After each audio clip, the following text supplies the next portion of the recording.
बिस्मिल्लाहिर्रहमानिर्रहीम। आज हमारा क्लास 9th का 4th लेक्चर है। लास्ट लेक्चर में हमने फिज़िकल क्वांटिटीज़ के बारे में पढ़ा था और इंट्रोडक्शन लिया था वर्नियर कैलिपर का, जो वर्किंग ऑफ वर्नियर कैलिपर, और उसके अलावा जो हमारे अगले टॉपिक्स हैं 2-3, जिसमें स्क्रू गाज है, जिसके अंदर आपके पास फिज़िकल बैलेंस है, और स्टॉप वॉचेस के बारे में और मेजरिंग सिलेंडर के बारे में, वो इंशाल्लाह हम अपनी जो प्रैक्टिकल क्लासेस होंगी उनके अंदर डिस्कस करेंगे। तो आज हम स्किप करते हैं लेक्चर्स को और टॉपिक्स को और चलते हैं जो हमारा नेक्स्ट थ्योरी का लास्ट टॉपिक है इस चैप्टर का, सिग्निफिकेंट फिगर्स की तरफ। तो आज के टॉपिक में हम 2 चीज़ें देखेंगे, सिग्निफिकेंट फिगर्स क्या होती हैं और दूसरा कि आप किसी भी मेजरमेंट के अंदर कैसे फाइंड करेंगे कि सिग्निफिकेंट फिगर्स कितनी है।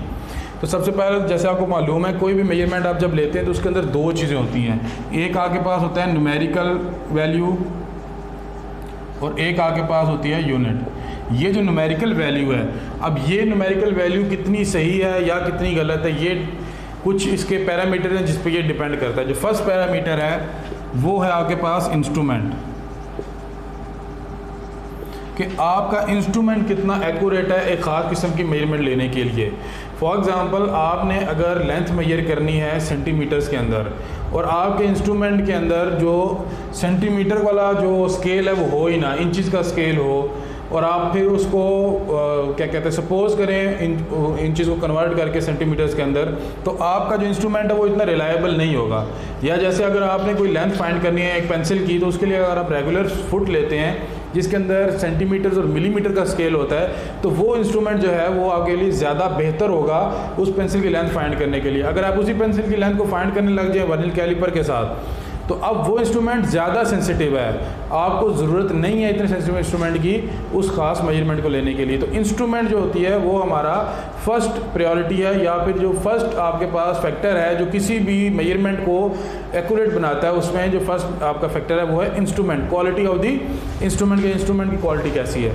जो सेकंड आपके पास है वो है स्किल ऑफ ऑब्जर्वर। अब आपको जो आपके पास ऑब्जर्वर है जो कि मेजरमेंट ले रहा है, उसकी भी स्किल मैटर करती है किसी भी ऑब्जर्वेशन को लेने के लिए। जैसे हमने लास्ट लेक्चर में देखा था कि अगर आप एक पेंसिल की लेंथ को फाइंड कर रहे हैं, तो अब वो ऑब्जर्वर पे डिपेंड करता है कि अब वो जो रीडिंग है लेंथ की वो किस पॉइंट ऑफ व्यू से ले रहा है। अगर तो वो बिल्कुल 90 के एंगल से परपेंडिकुलरली ले रहा है तो वो रीडिंग बिल्कुल सही आएगी। अगर आपके पास इस तरह यहाँ पे आपने रीडिंग लेनी है और आपका जो आई लेवल है वो इससे नीचे है या फिर आपका आई लेवल इससे ऊपर है इस पॉइंट से, तो आपकी जो रीडिंग है वो एक्यूरेट नहीं होगी। तो स्किल ऑफ ऑब्जर्वर, जो भी आपके ऑब्जर्वर है जो रीडिंग ले रहा है, उसका एक्सपीरियंस जो है वो भी मैटर करेगा आपके पास जो मेजरमेंट है उसके एक्यूरेट होने में। थर्ड जो है वो आपके पास है नंबर ऑफ ऑब्जर्वेशन। अब जो आपके पास सेंसिटिव जो मेजरमेंट्स होती हैं या जो आपके पास ऐसी मेजरमेंट हैं जिनमें आपको पता होता है कि इसके अंदर मेजरमेंट गलत हो सकती है, तो आप फिर नंबर ऑफ ऑब्जर्वेशंस लेते हैं और फिर उनकी एवरेज फाइंड कर लेते हैं। इससे आपको इंस्ट्रूमेंट के अंदर अगर कोई एरर है तो वो भी मिनिमाइज़ हो जाता है, और अगर आपके पास कोई ऑब्जर्वर की स्किल जो है वो कम है तो वो भी आपका जो ह्यूमन एरर है वो भी मिनिमाइज़ हो जाएगा, और जो आपका मशीन एरर है वो भी मिनिमाइज़ हो जाएगा जब आप मल्टीपल मेजरमेंट्स लेंगे और फिर आप उनकी एवरेज फाइंड कर लेंगे। तो अब जैसे आप देखते हैं कि फॉर एग्जांपल आपने किसी चीज़ की लेंथ फाइंड की, तो वो आपके पास 18 सेंटीमीटर है। ये लेंथ आपने मेजर की है मेजरिंग टेप से सपोज। अब इस लेंथ के अंदर 18 सेंटीमीटर के अंदर आपके पास दोनों जो वैल्यूज़ हैं 1 और 8, ये दोनों वैल्यूज़ आपके पास सिग्निफिकेंट फिगर्स हैं। क्यों? क्योंकि ये दोनों वैल्यूज़ आपको एक्यूरेटली आपकी जो ऑब्जेक्ट है उसकी लेंथ के बारे में बता रहे हैं, जो आपने जिस भी चीज़ की लेंथ मेजर की मेजरिंग टेप से। अगर यही लेंथ सपोज अगर एक स्टूडेंट है वो एक लेंथ मेजरिंग टेप से फाइंड करता है, उसके पास 18 आपके पास वैल्यू आती है। अब इसके अंदर क्या होता है, जो 1 है आपके पास ये एक्यूरेटली नॉन डिजिट हम कहलाएगा। जो आपके पास 1 है यानी कि जो आपके पास फर्स्ट डिजिट होगा राइट साइड पे कैलकुलेशन के, जैसे अगर मैं यूं करूं कि 5 6 7 8, तो ये जो 8 है इसके बाद जितने भी डिजिट हैं वो सारे के सारे एक्यूरेटली नॉन डिजिट कहलाते हैं।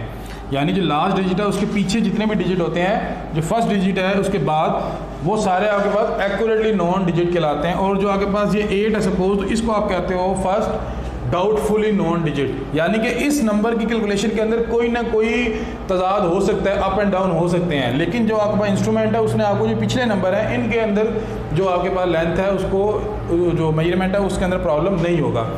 अब इस 1 और 8 में 1 और 8 असल में क्या है कि 10 + 8 सेंटीमीटर्स हैं।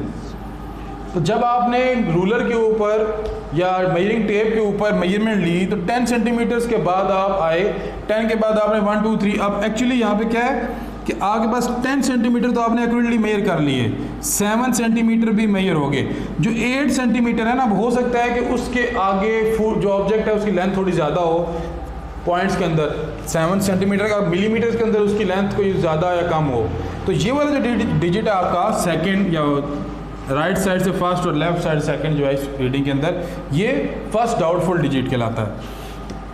अब डाउटफुल इसे किस लिए कह सकते हैं? अगर यही रीडिंग अगर आप सपोज मेजरिंग जो आपके पास रूलर होता है उससे लें तो हो सकता है दूसरा स्टूडेंट रूलर से जब मेजर करे तो आपके पास आंसर है 18.4 सेंटीमीटर।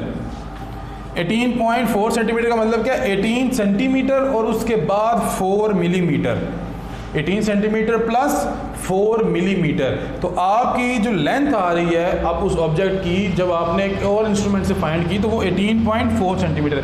इसमें भी ये जो 4 है ये आपके पास डाउटफुल डिजिट है और ये जो 1 और 8 है ये दोनों आपके पास एक्यूरेटली नॉन डिजिट कहलाएंगे।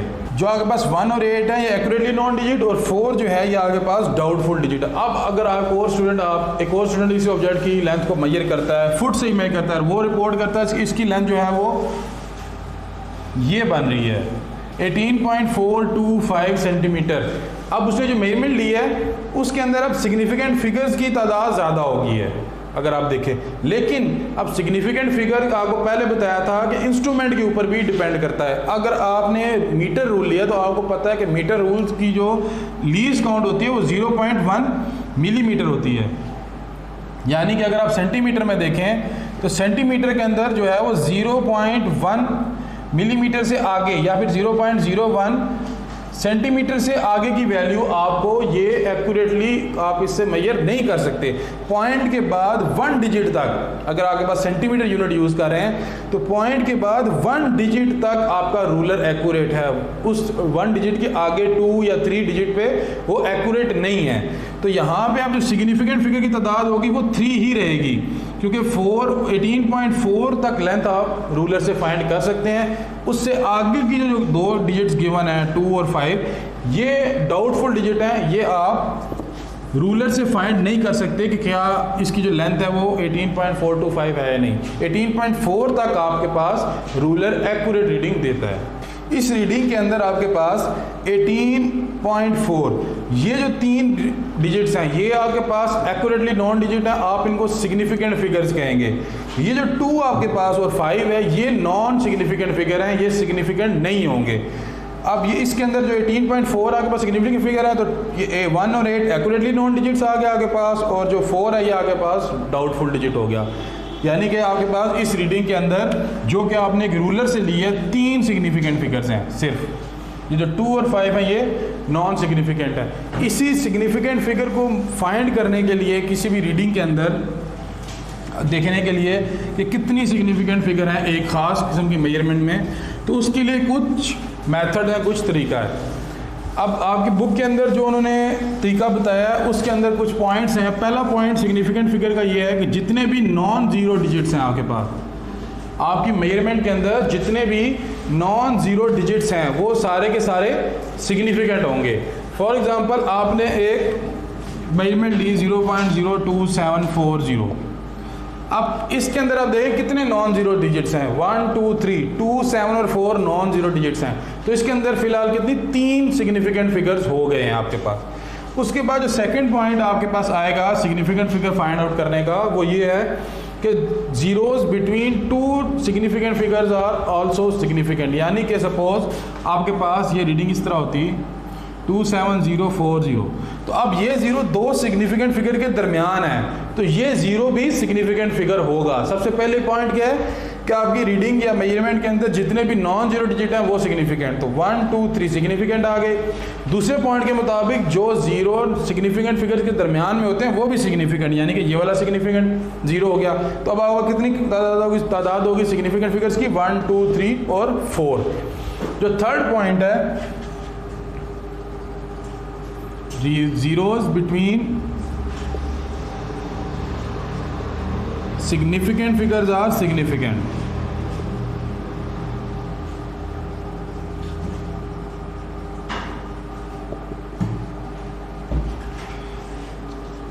थर्ड पॉइंट आपको कह रहा है कि फाइनल और ending zeros on the right side of decimal are also significant, यानी कि जो आपके पास रीडिंग है अगर वो डेसिमल में है, अगर तो रीडिंग नॉन डेसिमल है तो उसके अंदर तो जितने भी आपके पास राइट साइड पे जीरो है वो आपके पास सिग्निफिकेंट। अब आपके पास जिस तरह ये आपके पास एक रीडिंग है, यहाँ पे डेसिमल रीडिंग है 0.02704 और 0, तो इसके मुताबिक जो एंडिंग जीरोज हैं डेसिमल के जो एंड में जीरो आ रहे हैं, जैसे यहाँ पे ये एक जीरो आ रहा है, ये जीरो भी सिग्निफिकेंट होगा। अगर यहाँ पे 2 जीरो होते तो ये 2 जीरो सिग्निफिकेंट होते, 3 होते तो ये तीनों जीरो सिग्निफिकेंट होते।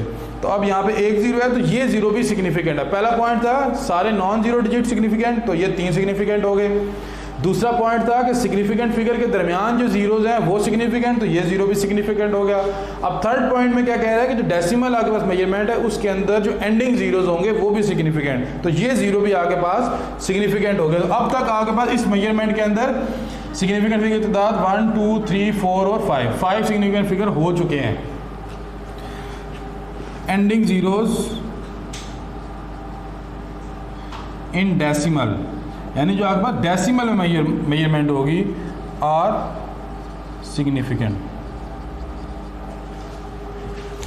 फोर्थ पॉइंट जो है वो ये कह रहा है आपको कि zeros written on the left side of a decimal point for the purpose of spacing और decimal point are not significant, यानी कि जो डेसिमल पॉइंट की लेफ्ट साइड पे जीरोज हैं, जैसे यहाँ पे आपको नज़र आ रहा है 0 पॉइंट, यानी आपने ये जीरो क्यों यूज़ किया, इस पॉइंट की प्लेस को आइडेंटिफाई करने के लिए 0.0274।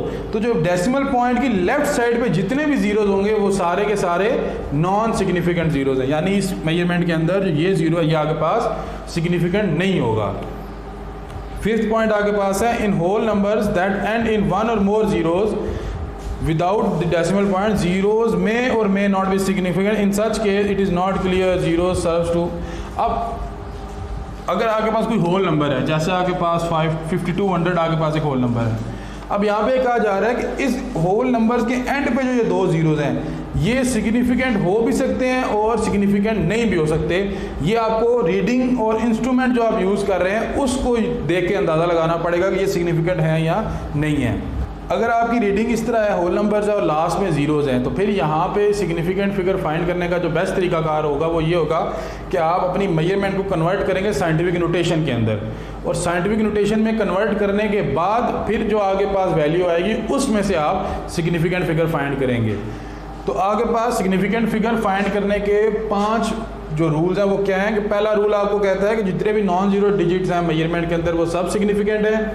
सेकेंड रूल के मुताबिक जो जीरोज आपके सिग्निफिकेंट फिगर के दरमियान में आते हैं वो भी सिग्निफिकेंट है। थर्ड रूल आपको ये कह रहा है अगर आपके पास कोई डेसिमल मेजरमेंट है और उस डेसिमल के बाद एंड में राइट साइड के ऊपर जीरोज जितने भी होंगे वो सारे के सारे सिग्निफिकेंट होंगे। फोर्थ रूल के मुताबिक डेसिमल से पहले लेफ्ट साइड में जो जीरोज हैं वो सिग्निफिकेंट नहीं होंगे, जैसे यहाँ पे 0.0 है तो पॉइंट से पहले जीरो आ रहा है तो ये सिग्निफिकेंट नहीं होगा। थर्ड रूल जो आपके पास ये होगा। फोर्थ रूल आपको कह रहा है, फोर्थ रूल के मुताबिक जीरो जो आपके पास लेफ्ट साइड में। फिफ्थ रूल में आपसे बात ये की गई है जो होल नंबर है आपके पास, जैसे कि ये 5200 है जिसके एंड में जीरोज होते हैं, तो उसमें ये क्लियर नहीं होता कि ये जीरो जो है ये किस पर्पज़ के लिए, या ये सिग्निफिकेंट है या नहीं है, या ये सिर्फ पोजीशन को शो करने के लिए यूज़ हो रहे हैं। तो आप क्या करेंगे, ऐसे नंबर को कन्वर्ट करेंगे साइंटिफिक नोटेशन में और उस साइंटिफिक नोटेशन वाली वैल्यू से फिर आप सिग्निफिकेंट फिगर्स फाइंड करेंगे।